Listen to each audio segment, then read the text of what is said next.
ಸಿನಿರಂಗಕ್ಕೆ ಕಾಲಿಟ್ಟ super star Krishna ಮೊಮ್ಮಗ.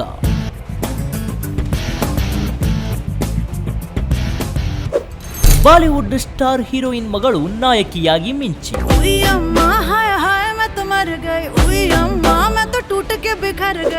Love story ಆಗಿರೋದ್ರಿಂದ ನಟಿಯ ಪಾತ್ರ ತುಂಬಾ ಮುಖ್ಯ. ಟಾಲಿವುಡ್ ಸ್ಟಾರ್ಗಳ ವಾರಸುದಾರರು ಹೀರೋಗಳಾಗಿ ಎಂಟ್ರಿ ಕೊಡೋದು ಫ್ಯಾನ್ಸ್ಗೆ ಖುಷಿ ಕೊಡುವ ವಿಷಯ. ಗಟ್ಟಮನೇನಿ ಕುಟುಂಬದಿಂದ ಮತ್ತೊಬ್ಬ ಹೀರೋ ಎಂಟ್ರಿ ಕೊಡ್ತಿದ್ದಾರೆ. ಸೂಪರ್ ಸ್ಟಾರ್ ಕೃಷ್ಣ ಪರಂಪರೆಯನ್ನ ಮುಂದುವರೆಸಿಕೊಂಡು ಮಹೇಶ್ ಬಾಬು ಪ್ರೇಕ್ಷಕರ ಮನಸ್ಸಲ್ಲಿ ಶಾಶ್ವತ ಸ್ಥಾನ ಪಡೆದಿದ್ದಾರೆ.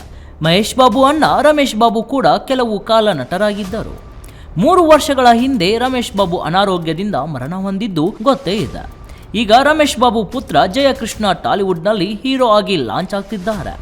ಸೂಪರ್ ಸ್ಟಾರ್ ಕೃಷ್ಣ ಮೊಮ್ಮಗ ಮಹೇಶ್ ಬಾಬು ಅಣ್ಣನ ಮಗನಾಗಿ ಜಯಕೃಷ್ಣ ಚೊಚ್ಚಲ ಚಿತ್ರದ ಬಗ್ಗೆ ಫ್ಯಾನ್ಸ್ನಲ್ಲಿ ಕುತೂಹಲ ಮೂಡಿದೆ.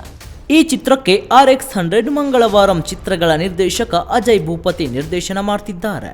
ಸೆಪ್ಟೆಂಬರ್ನಲ್ಲಿ ಈ ಚಿತ್ರ ಶುರುವಾಗಲಿದೆ ಅಂತ ಈಗ ನಿರ್ದೇಶಕ ಅಜಯ್ ಭೂಪತಿ ಸ್ಕ್ರಿಪ್ಟ್ಗೆ ಫಿನಿಶಿಂಗ್ ಟಚ್ ಕೊಡ್ತಿದ್ದಾರೆ ಮತ್ತು ಮ್ಯೂಸಿಕ್ ಸೆಟ್ಟಿಂಗ್ಸ್ನಲ್ಲಿ ಬ್ಯುಸಿ ಇದ್ದಾರಂತೆ. ತಮ್ಮದೇ ಶೈಲಿಯಲ್ಲಿ ಜಯಕೃಷ್ಣ ಜೊತೆ ಒಂದು ಎಮೋಷನಲ್ ಲವ್ ಸ್ಟೋರಿ ಮಾಡ್ತಿದ್ದಾರಂತೆ. ಲವ್ ಸ್ಟೋರಿ ಆಗಿರೋದ್ರಿಂದ ಹೀರೋಯಿನಿ ಪಾತ್ರ ತುಂಬಾ ಮುಖ್ಯ ಅಂತಿದ್ದಾರೆ. ಜಯಕೃಷ್ಣಗೆ ಜೋಡಿಯಾಗಿ ಒಬ್ಬ ಸ್ಟಾರ್ ಹೀರೋಯಿನ್ ಮಗಳನ್ನ ಅಜಯ್ ಭೂಪತಿ ಆಯ್ಕೆ ಮಾಡಿದ್ದಾರಂತೆ. ಆ ಹೀರೋಯಿನ್ ಬೇರೆ ಯಾರೂ ಅಲ್ಲ, ರವೀನಾ ಟಂಡನ್ ಮಗಳು ರಶಾ ತಡಾನಿ.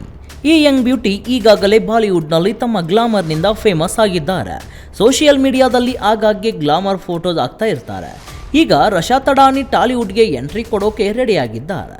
ಶ್ರೀದೇವಿ ಮಗಳು ಜಾಹ್ನವಿ ಕಪೂರ್ ಈಗಾಗಲೇ ಟಾಲಿವುಡ್ನಲ್ಲಿ ಸ್ಟಾರ್ ಹೀರೋಗಳ ಜೊತೆ ಅವಕಾಶ ಪಡೆದಿದ್ದಾರೆ. ಒಟ್ಟಾರೆಯಾಗಿ ರಶಾ ತಡಾನಿ ಏನ್ ಮ್ಯಾಜಿಕ್ ಮಾಡ್ತಾರೆ ಅಂತ ನೋಡಬೇಕು.